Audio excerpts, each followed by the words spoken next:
வணக்கம். இங்க ஸ்ரேயா, ஹர்ஷதா, சிந்தியா நம்ம கலைமகன் தமிழ் பள்ளியிலிருந்து வராங்க. அவங்க என்ன பேசுவாங்க கேட்போமா?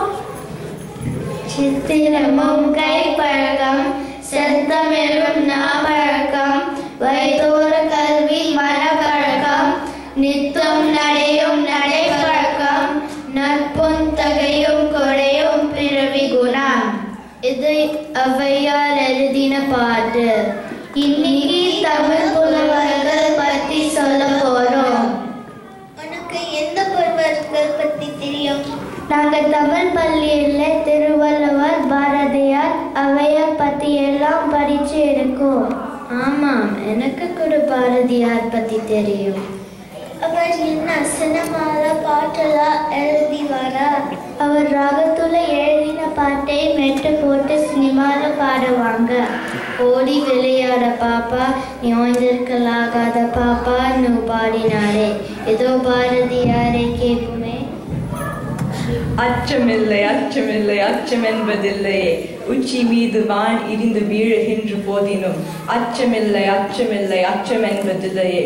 யாமறிந்த மொழிகளிலே தமிழ் மொழி போல் இனிதாவது எங்கும் காணும். மகாகவி தமிழ் மொழி போல் இனிமையான மொழி வேற இல்லைன்னு சொல்றார். நீங்க நிறைய தமிழ் பாட்டு எழுதியிருக்கீங்களா? நான் பாப்பா பாட்டு, கண்ணன் பாட்டு, சுதந்திர பாடல்கள் பல எழுதியிருக்கிறேன். திருவள்ளுவர் சென்ற நூற்றாண்டின் சிறந்த புலவர். திருவள்ளுவர் எழுதிய திருக்குறள் போல உங்க பாட்டலாம இருந்த வரிதானா? குறள் வெண்பாவில் அமைந்த நீதி நூல் திருக்குறள். என் கவிதைகள் பாடலாக பாடுவதற்கேற்ப மெட்டோடு அமைக்கப்பட்டவை. சென்ற நூற்றாண்டின் சிறந்த புலவர் நீங்கள்தான். பாட்டுக்கு ஒரு புலவர் பாரதியே. நான் மட்டும் அல்ல, சங்க காலத்தில் தொல்காப்பியர், ஔவையார், கம்பர், இளங்கோ அடிகள் போன்ற தமிழ் வளர்த்தப்பட்டவை புலவர்கள் நிறைய இருந்தார்கள். தமிழும் பக்தியும் வளர்த்தவர்களில் ஆழ்வார்களும் நாயன்மார்களும் பிரபலமானவர்கள்.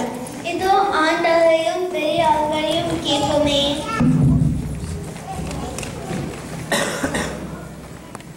பல்லாண்டு பல்லாண்டு பல்லாயிரத்தாண்டு பல கோடி நூறாயிரம் மல்லாண்டு தின்தோல் மணி வண்ணா உன் சேவடி செவ்வி திரைக்காப்பு அடியோம் என்னோடும் பிரிவின்றி ஆயிரம் பல்லாண்டு வடிவாய் நின்பல மான்மினில் வாழ்கின்ற மங்கையும் பல்லாண்டு வடிவாஷோடி வளத்துடியும் சுடராளியும் பல்லாண்டு படைபோர் புக்கு முழங்கும் முப்பாஞ்ச சன்னியமும் பல்லாண்டு.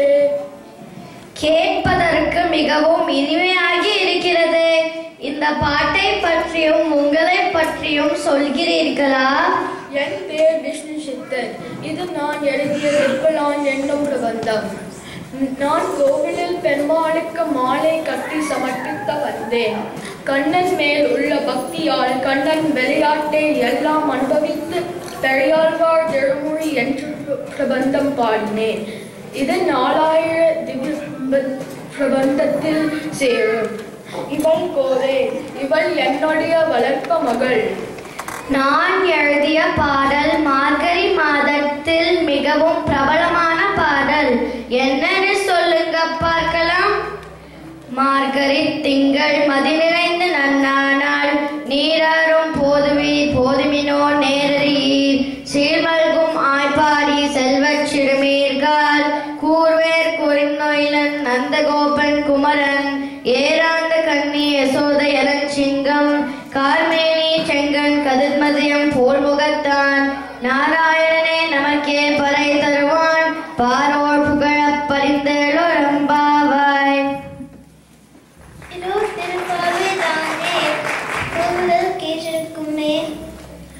ஆமாம், இது பாவை பாட்டு.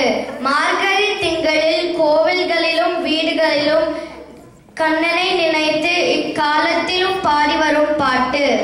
நீங்க வேற என்ன பாட்டெல்லாம் பாடியிருக்கீங்க? நாச்சியார் திருமொழி 143 பாடல்களும் திருப்பாவையில் 30 பாடல்களும் இறைவனை நினைத்து பாடப்பட்ட பாடல்கள்.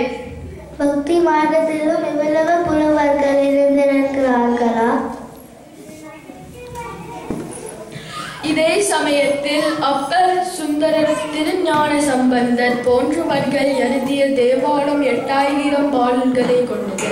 திருமூலர் எழுதிய திருமந்திரம் 3000 பாடல்களை கொண்டது. இஸ்லாமிய புலவர் அமர புலவர் சீரா புராணம் பாடியிருக்கிறார். கிறிஸ்தவ புலவரான வீரமாமுனிவர் நிறைய தமிழ் நூல், தமிழ் அகராதி பாடியிருக்கிறார். சங்க காலத்தில் வாழ்ந்த அவையாரும் சிறந்த தமிழ் புலவர். இவர் ஆத்திச்சூடி, கொன்றைவேந்தன், புறநானூறில் 59 பாடல்களும் எழுதியிருக்கார். குழந்தைகளுக்கான பாடல்களும் எழுதியிருக்கார். தமிழ் புலவர்கள்